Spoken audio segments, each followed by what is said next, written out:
Alright, welcome back to another video. Today's video we're going to be playing some anime impacts, but this video is going to be a starter guide video. I'm not too sure how long this video is going to be. I haven't done a starter guide video for a game in a very long time, so this might be all over the place. I might be a little rusty at doing this, but my goal is to basically get you guys to understand the mechanics of the game, how it plays, pretty much not waste your time day one. So you can pretty much just hop right in game, hurry up and grind efficiently and not waste your materials and do stuff as fast as possible and pretty much just get to the head of the curve and catch up with all the other testers that have been playing the game for months. So I'm going to be explaining some stuff that the game doesn't tell you about, like worthiness and all that stuff, and I'm going to be telling you guys about mechanics. If any of the other testers that are watching this video and I forget some things, or there's some better ways to do stuff that I'm doing in this video, you can comment it down below if you are a tester. Anyway, without further ado, we're going to go ahead and hop right into this. I'm going to be playing this on an alt just to like pretty much show you guys a fresh start of how the game looks and what to do, and that's pretty much what we're going to do. Let's go and hop right into it. All right, we're in game. Okay, first things first, you are going to spawn into the game. I want you to go claim whatever the current newest active code is whenever watching this video. I think this code will be active. It's called welcome. I'm not too sure, but I'm pretty sure if you're watching this day one, this code will be active. And yeah, it's gonna give you gems. I don't know if that's the active code for you, but if it's not, probably look in the Discord. Usually at all times there is some sort of active code. Anyways, first things first, you're going to summon. If you don't know where the summon place is, just press this at the left side and then come over here and summon. How this game works is that obviously mythic pity, you need to go up to 400. There's different tiers in this game ranging from rare, epic, legendary, and mythic, and one secret unity, but they have a very low chance of spawning in when you do summon on the banner. Now obviously you can't see it, and that's pretty much how it works. It's a secret unit. If you manage to pull one, you'll see it because it'll be in red when you summon. There's only one secret unit in the game at the moment, which is Sun Jin Woo. I don't even have it on my main account, but if you manage to pull them, definitely keep them. Do not sell them. That's pretty much how the rarities work. Now obviously the mythic pity is 400, meaning that you need to summon 400 times. You need to summon 400 units if you want to get the guaranteed mythic units, 80 times if you want the guaranteed legendary unit. Now there is one thing that's very important. Pity does not transfer between banners. I will say it again. Pity does not transfer between banners. So if you see this banner is about to refresh in like 5 minutes or 2 minutes and you're summoning and you're trying to get whatever's on the banner, this pity will reset. Like for example, I'm about to summon right now. As you can see, I don't really get anything good, just some random booty cheek units, but as you can see, there's pity right here, 10 out of 400. If this timer runs out and it's the next hour, I'm going to lose all this pity. Pity does not transfer. You can use these boosts to help you get units faster, but for the sake of this video, I'm not going to. I'm just going to summon regularly on the banner. If you want to see like a stat breakdown of what the rarities are, this is it right here. 0.25 for mythics, 3% for legendaries, and so on. So yeah, that's pretty much how that works. In total, the amount of gems it costs to get a mythic is 20k gems, so you need 20k gems to pretty much get that. But if you have VIP, which is right here in the Game Pass store, you get 20% off summons, meaning that you're only gonna need 16k to get whatever the featured banner unit is. So that's pretty generous, and also grinding gems isn't that hard. I'll show you guys how to do that in a little bit. Now once you finally get your units, you're going to make a team. Now there are typings in this game and there are classes in this game, but don't worry about that too much at the start. You're not really gonna have to worry about that, and kind of the classes are kind of all over the place at the moment. Like this says dual fighter, this says attack fighter, this says magic guardian. I don't really worry too much about that, but there are typings. So normal type, Sakura's normal type, fire type. Since there's typings in this game, that obviously means there is going to be a type chart. So there's certain units that are super effective against certain units. I'll probably put the type chart on the screen here. Yeah, you guys pretty much know how that type stuff works. It's pretty much just like Pokemon, but the typings are a little different in this game. Anyway, first things first, you're gonna make a team. Your teams can fit up to 4 units, so grab whatever your 4 units are that you summoned for and just use them, literally. But yeah, anyway, now that you have your team, you pretty much would want to like pretty much just farm through world from world. I'm gonna play the first world just as an example. Okay, so as you can see, this is pretty much how battle works in this game. There's a priority display right here on the right side. If you can't see it, you gotta press this button. At the top right, you can see match speed. You can get up to 2 times speed for free, so that's pretty nice. In the beta, that wasn't really free. So as you can see, there's this timer feature. Now I'm about to run out of time because my turn's about to run out, but there's a timer right there at the bottom right. Timer is how that works, is that basically you have to pretty much go through, oh my god, I'm getting cut, goddamn.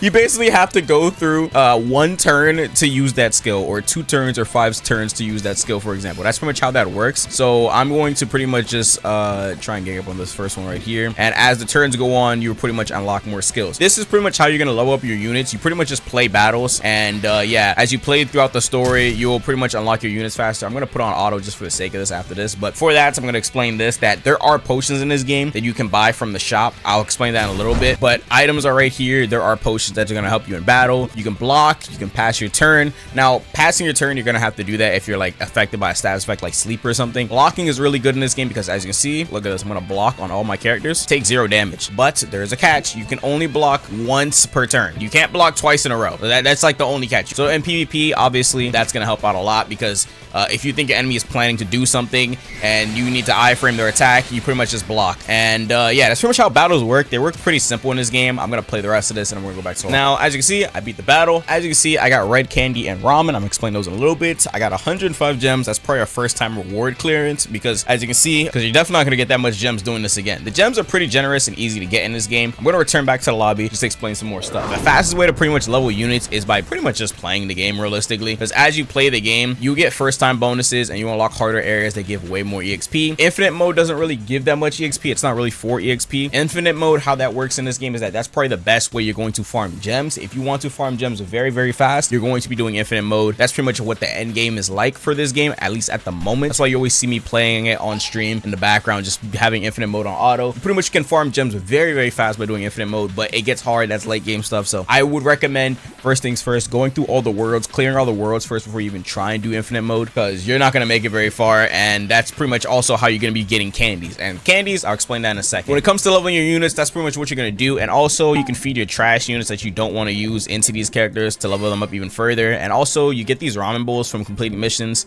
or you can just buy them in a store. You can use these as well to feed into your units. That's pretty much how that works. It's pretty simple. Also, there is a shop. So gold shop right here. This is pretty much where you can buy like EXP foods, emotes, cosmetics, and all that stuff. Now, I only have one ramen bowl thingy in here, but there's going to unlock more as your level increases, if I'm correct, because there's like meat and there was one other food, but I'm pretty sure you have to like keep on playing the game and you unlock more in the shop. But yeah, there's miscellaneous stuff over here. These are potions that you can use in battle to heal yourself. They're pretty good and they help out a lot. But as you can see, I'm level 1. Once you're level 5, don't forget, definitely do this. Come over here and then you can claim this like reward. You pretty much just like the game and join the group, and then you can claim this. It gives like 5,000 gems. Definitely don't forget to do this because this will give you a lot of gems. 5,000 gems is not cheap in this game, because as you can see, 2,000 gems is 1,600 Robux. So yeah, definitely don't miss out on that. But anyway, the best thing I can probably tell you to do is try to get a healer. A healer will help out a lot. I'll probably put a tier list on the screen. The best healers in this game at the moment is Tsunade, Orihime, and Sakura. Those are the 3 healers in the game at the moment. In my opinion, the best healer is Tsunade. Healers are very important in this game, especially in infinite mode and stuff. I think the meta is double healer right now. Healers are very, very important. If you see Sakura on the banner or Tsunade or Orihime, definitely get them. And Sakura or Orihime are very easy to get because they are legendary and rare. So definitely get them if they're on the banner. Right now, they're not on the banner for me, so I can't get them, unfortunately. Tsunade, on the other hand, she kind of sucks if she's not evolved, but now I'm going to talk about evolutions. So as you can see, there is crafting over here. Crafting pretty much makes it so that you can pretty much evolve a unit. You pretty much have to craft their material. You get these materials from infinite mode and a bunch of random game modes, just like challenge, and then you can use those materials to buy pretty much whatever evolution here. Like for example, this is Byakuya's evolution, this is Jinwoo's, and then after that, you craft the material, you come over here, and then you can evolve the unit, and then they can get even stronger, which is pretty nice. As for how to get candies and materials, this is where you go to challenge mode. Now challenge mode is right here. As you can see, the rewards are explained like on top of it. This says green candy, this says green candy as well. This one says miracle token. Miracle tokens are used for blessings. I'll explain that in a second. And this one says green candy. So pretty much you can pretty much come over here. These reset every single hour, so there's always a different one in here every hour. You can only do these once though, meaning that like let's say I did this green candy mission, I can't go back into it. It's gonna say I'm not able to enter it, but I can do this one again and this one again. So there's 3 different things that you can do. After you've done all of them, you have to wait for the hour to reset. You cannot go back into it. So yeah, miracle tokens, how this works is that these are for blessings. So blessings are right here. Blessings are pretty much for your units. Like for example, these blessings give a bunch of different buffs, and these are very, very strong and will make your units get even stronger. They're very expensive. Like as you can see, if you want 100 miracle tokens, it's 9,000 Robux. These things are very expensive because they're very strong and they help your unit out a lot. Like for example, I'm gonna reroll Vegeta. I got fast 1. This gives me, that's pretty trash of a buff. Prodigy makes, so look at that, 35% more EXP gain. So these buffs are very, very helpful and they give a lot of stuff. And don't neglect your blessings, because blessings are like pretty much late game stuff and how you make your unit stronger. Next, I'm gonna go back to the lab. So now we're gonna talk about stat rerolling. So units also have stat rerolls. So you can pretty much get soul tickets in this game either through challenge mode or infinite mode. And with these soul tickets, you can pretty much just reroll a stat right here. Now I'm gonna switch my main account just to show this off, just to give you guys a better example. All right, so here I am. I'm on my main account. So as you can see, these are the reroll thingies that I was talking about. As you can see, you pretty much get these soul tickets from either challenge mode or infinite. I think you have to be wave 70 to get one guaranteed, and then you pretty much use it. If you press reroll all, this will reroll all the stats, so I'm not going to do that. So I'll do it right here on like Cell, for example. I rerolled them and it gave me random stuff. If you have a premium soul ticket, which you can obtain from, I think, wave 100 of infinite mode and also from Tengen's shop, I'll talk about that in a second, then you can just reroll one, so you don't have to like reroll all three. Tsunade, she's SS, I don't want to lose that, so I wouldn't press reroll all, I press reroll one, but you need premium soul tickets, which are very expensive and not easy to get. Worthiness, this is basically, if you keep playing with a unit, you will raise their worthiness, as you see right here, but I can raise it by playing more matches. As I play more matches, it'll get to 100%, and then once it's at 100%, you can reroll all of these, and these can only give you minimum of B, if I'm correct. So it's really good to keep playing with a unit and then like reroll their stats after they have 100 worthiness. Don't reroll it if they don't have 100 worthiness, because you might get something trash, like for example, this dude has 36. Look at that, C pluses, C minus. Yeah, don't reroll if they don't have 100 worthiness, in my opinion. I would not do that if I were you. And these buffs aren't a joke, they're that expensive for a reason, because look at this, I have 45% more HP on Tsunade, and Pain, SSS, 55% more attack. That's pretty major. So like, this stuff is not a joke. These blessings are crazy. If you just keep playing the game, you will get blessings. Blessings can be obtained from Tengen, same thing with the spirit token thingies. Tengen is right here at the limited shop. Now how this limited shop works is that every 2 hours, Tengen will have like a shop right here displayed with random items, and these items you can pretty much buy from him are random every single time. Sometimes he might have a soul ticket up there, but it's very, very expensive. Like I think a premium soul ticket is like 8k gems. It's very, very expensive. Honestly, I don't really like buying from Tengen because in my opinion, it's a scam. That's just too expensive for the amount of gems it costs. I think the only thing you should buy from him is ever like candy. You can buy accessories and stuff. Like you see these wings that I have, like Aiza's wings, you can get that from Tengen as well. And yeah, he just sells different random items every 2 hours. So just check him. He might have something that you really want. So yeah, that's pretty much how everything in the lab works. I don't think I'm missing everything. Since this is day one, my main suggestion to you would be getting Tsunade, like getting a healer. That is like the main important thing I can give you this video and tell you to do. Healers will help out a lot, or you might even get stuck on the regular game mode, which is like the worlds and stuff. I definitely recommend you have a healer. A healer is probably the most important thing I can tell you to summon for on these banners. Get a healer. It is not a joke. It's not an option. In my opinion, it's mandatory. Get a healer. But anyways, like I said, you can pretty much do challenge modes for candies or infinite mode. Infinite mode, you get candy every 20 waves. So apparently the new strat for infinite mode was going up to wave 20 and then leaving, and you get some candy from that. But in my opinion, I suggest just keep trying to go as farther as you can, because I'm pretty sure they made it scale to where like you only get that much candy towards the later waves instead of at the start. And I think that's pretty much about it. This game is not really that hard. The level cap at the moment of what I'm recording this is level 40. I'm not too sure if it's going to raise through day one. But yeah, this game is pretty simple in how it works. Just keep playing the game and you will get a lot of random stuff. Like look at my inventory. I have a super match speed token. You can pretty much get that from infinite mode. Get a costume token. You use these to get skins. You can get these from infinite mode or challenges. So pretty much the gameplay loop is that you pretty much play through all the stages at the start. That's pretty much what you're going to probably want to do and prioritize day one. And then after that, after you're done doing all the stages, you will start doing stuff like challenge mode, where you can pretty much get candies, and starting to do stuff like infinite mode. And to do these stuff, you're going to need a healer. So that's why I always come back to this fact that I'm saying get a healer. It's not an option. You need a healer. But yeah, that's pretty much how this game works. The best way to get gems, as you can see, I have over 100k, is to farm infinite mode on like whatever the hardest world is that you have. Like for me,